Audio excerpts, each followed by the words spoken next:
What were some of your favorite movies as a child?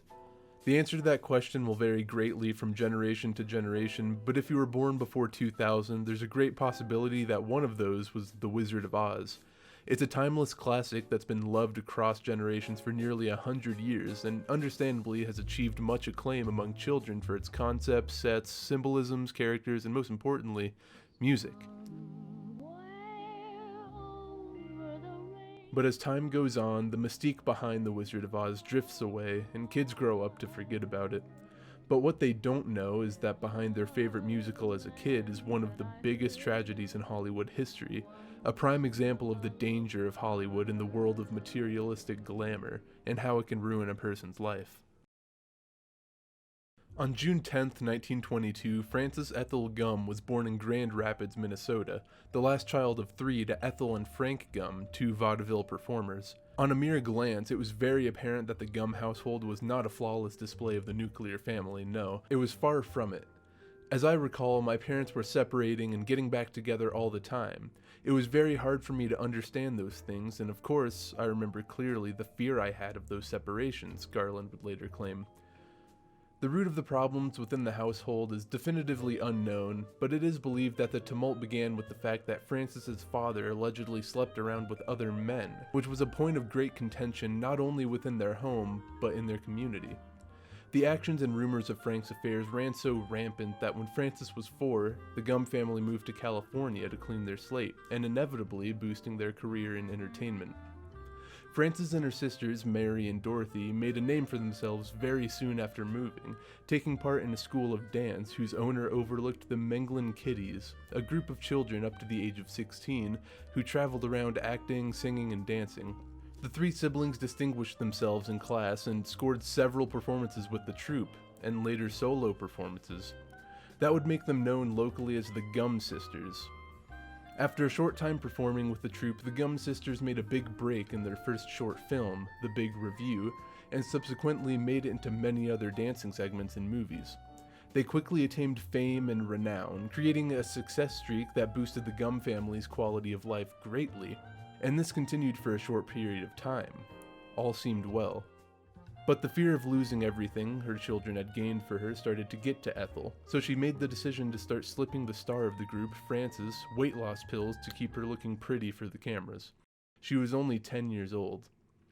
Having grown in popularity, the Gum Sisters began facing ridicule for their less than lavish name. There are several stories which claim to be the truth on how their name changed, but regardless, in order to maintain the favor of the people, the Gum Sisters would change their surname to something a little more eloquent, Garland, and their star Frances would change her first name to something a bit more catchy, Judy.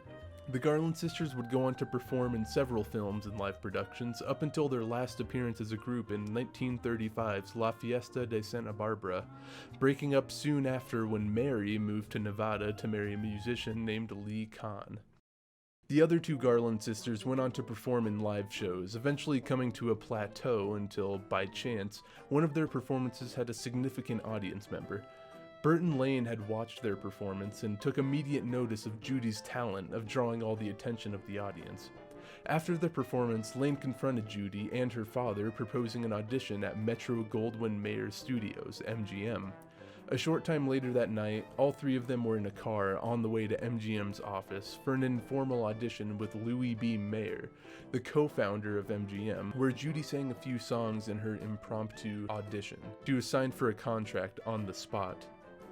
Beginning at the age of 13, Judy began performing in small parts of feature-length films, and later central parts. But in turn, she developed severe self-consciousness and anxiety regarding her physical appearance, as Louis Mayer would constantly belittle her, commonly referring to Judy as "my little hunchback," as well as being known as the ugly duckling to staff at MGM, and they were not afraid to express that to her.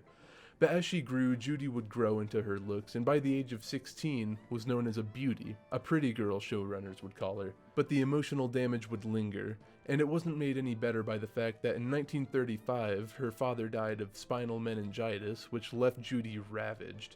She would later claim, "It was the most terrible thing that ever happened to me in my life." Needless to say, the emotional damage was compounding. Later in her life, Garland revealed that over her years working with MGM, the showrunners would pump the child actors with amphetamines branded as pep pills to make it go down easier, They were a highly addictive form of drug to keep them awake for long filming sessions, and when it came time to sleep, the showrunners would knock the kids out with barbiturates, another highly addictive form of drug. This was unfortunately a common practice in the film industry and made even worse with the fact that Judy was 13 when it began. But of course, MGM would deny any involvement in creating drug addiction and its talent. Several years later, MGM casted Judy in a little film based off of the 1900 children's book by L. Frank Baum, The Wizard of Oz. She wasn't the first choice though. The producers of the movie wanted her from the start, but MGM constantly attempted to hire others. First, they tried to hire child icon Shirley Temple as the lead role, but her production company declined.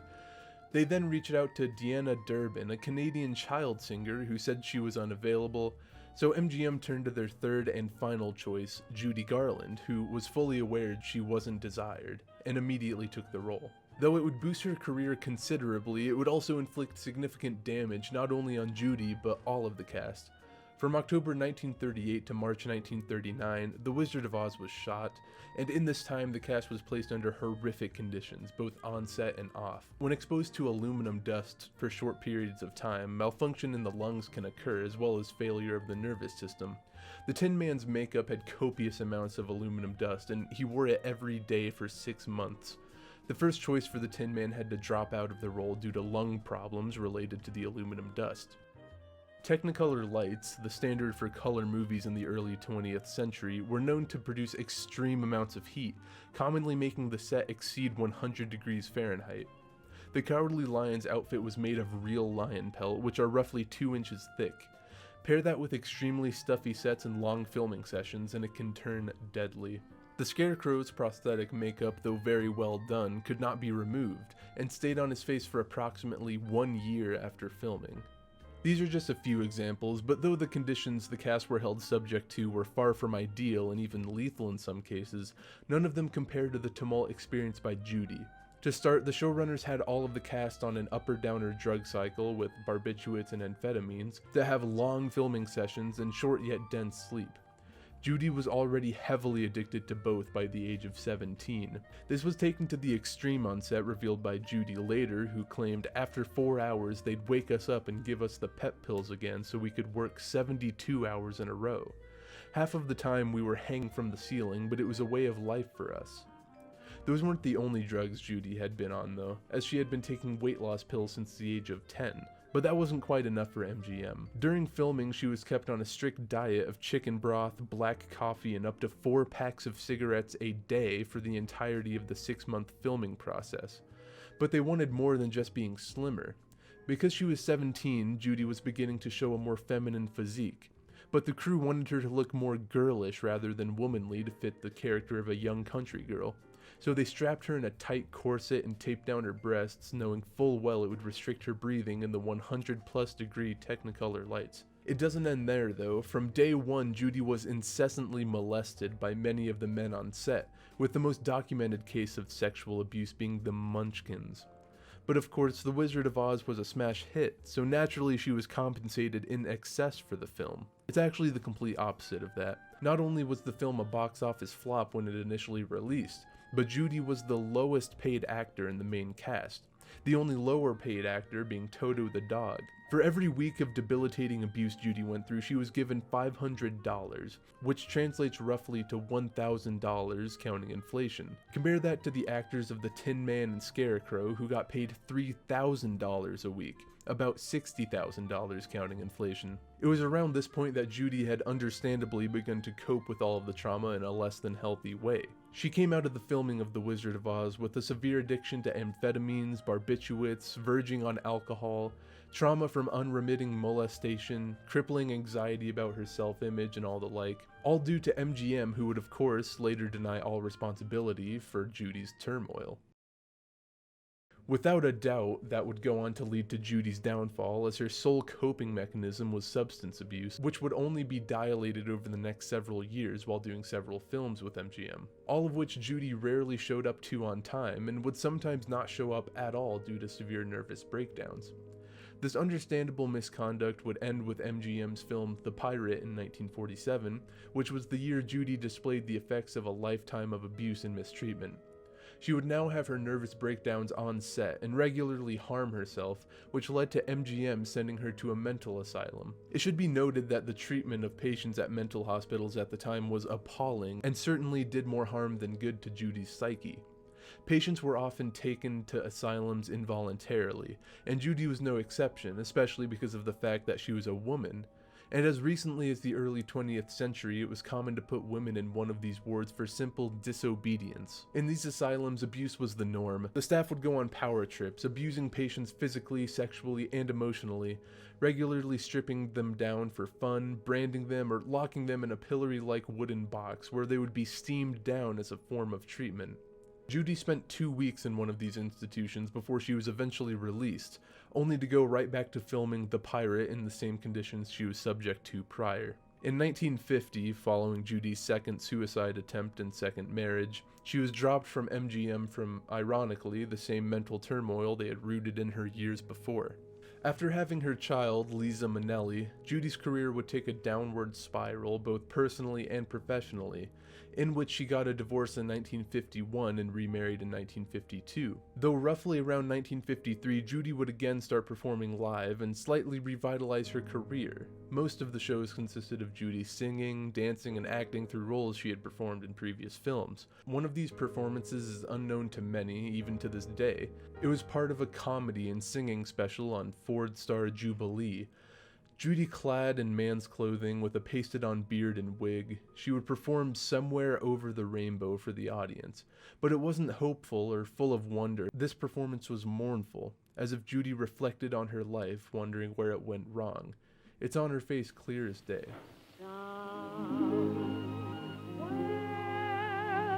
over the rainbow, way up high, there's a land that I heard of once in a lullaby.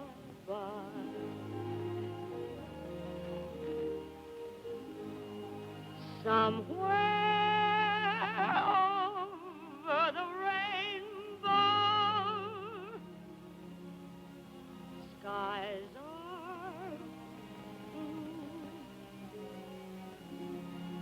and the dreams that you dare to dream really do come true. Someday I'll wish upon a star and wake up where the clouds are far behind me.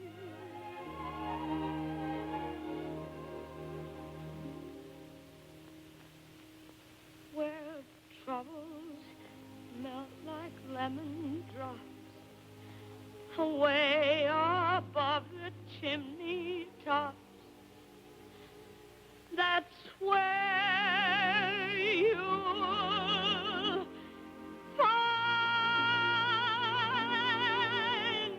me. Somewhere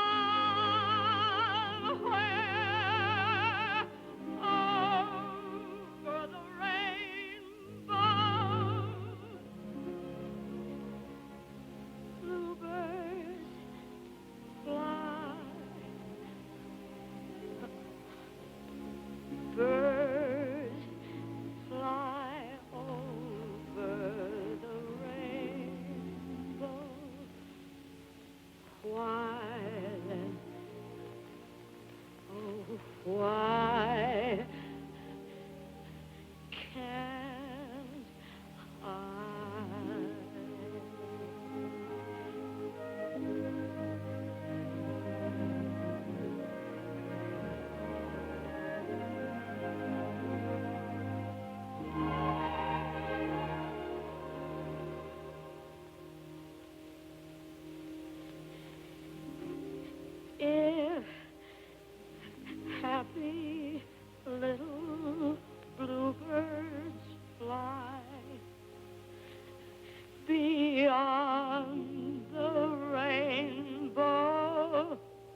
Judy was rumored to have attempted suicide the night prior to this performance. When eyes began to grow on Judy again, she got the role of the main character in 1954's A Star is Born, where she got the most critical acclaim in her life. Things were looking up. But luck never struck Judy twice, as her mother died during the filming. She fell deeper into the depths of addiction and manipulation by the people that were supposed to be on her side, because in 1960, mismanagement and embezzlement from her talent agency would lead her to be millions of dollars in debt to the IRS, and she had no money. So out of desperation, Judy decided to perform in some live shows to raise funds in an attempt to pay off some of her debt. And after a few performances, she would be given a cease and desist, which stated 2 anonymous businessmen still had a contract with her for several months, inhibiting Judy from doing her shows unless she wanted to get into legal trouble as well. She did the shows anyway, with no repercussions really. Judy went through with more shows and was renowned, but not for the right reasons. Her attendance was spotty at best, most of the time showing up late, sometimes an hour, sometimes 2, and she would sometimes not show up at all and abandon her show that night. But when she was there, Judy was known for being extremely drunk on stage, slurring her words and stumbling around, even drinking more and taking pills in front of the audience. The alternative to public substance abuse was having nervous breakdowns and leaving prematurely. Needless to say, the live shows didn't solve any of Judy's problems. During the 1960s, Judy would have some high points though, getting nominated for an Academy Award, winning a Grammy, and getting her own show in 1963, The Judy Garland Show, where she would sing and dance and all the like, having guests and her children on often. But high points didn't last long for Judy, as the show would promptly end a year later in 1964, after which she sued her husband Sidney Luft for divorce on the terms of mental cruelty, claiming that when he drank, he would beat her often. Judy and her third husband would file for divorce several times over the years, going back on each attempt, until they finally went through with it in 1965. Judy would go on to marry actor Mark Herron months after the divorce. And that same year, Judy's estranged sister, Mary, who moved away all those years ago, died of a barbiturate overdose in Las Vegas, leaving Judy's sister, Dorothy, as her only living family. Judy and her husband, Mark Herron, separated months later after getting married, with a legal divorce in 1967, which was the same year that Judy made a big but brief resurfacing in the Broadway world with her album At Home at the Palace, though her infamous boozing and pilling on stage would continue. Despite her professional life, Judy experienced a brief period of happiness in 1969, marrying Mickey Deans, exclaiming, "Finally, finally, I am loved." This was also the year Judy's drug abuse would reach its head, with one of her daughters, Lorna Luft, complaining that Judy was dying in front of Deans's eyes. This was a sentiment everyone held that Judy could not comprehend. She believed Deans was a man made for her, madly in love for the first time in her life, and because she was love drunk, she lost sight of all input from those she trusted. Not even one of the most positive influences in her life, Judy's assistant Rosalind Wilder, who said Deans was a dreadful man who became her husband. I mean, if she put an advert in the newspaper for the most unsuitable person to take care of her, she wouldn't have had a better response. I don't know what possessed, well, I know what possessed her because he gave in to her and he fed her all the things she wanted. This quote makes absolute sense in hindsight when you learn that Judy met Deans when he was delivering a pack of amphetamines to her. Judy and Deans would marry, and he continued to enable Judy's drug addiction for 3 months, until Deans walked into the bathroom of their London home to find something that was expected but not anticipated. On June 22, 1969, Judy Garland was found dead on her bathroom floor. She had overdosed on barbiturates, the same drug that MGM used to put her to sleep.